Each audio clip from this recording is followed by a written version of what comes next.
welcome back to this channel. In this video I'll be showing you guys how you can fill somebody's grade based off of their marks. So you're just going to create this table first on the right side depending on how you mark your grades and stuff like that.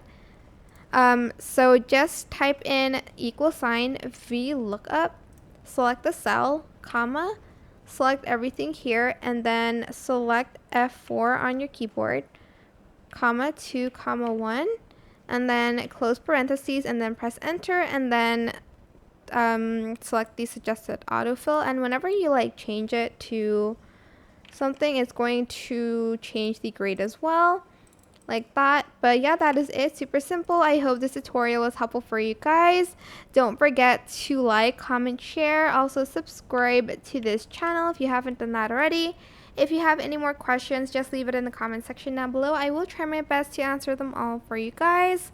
And if you found this video helpful, please click the thanks button above the description box down below. Thank you so much for watching. Bye!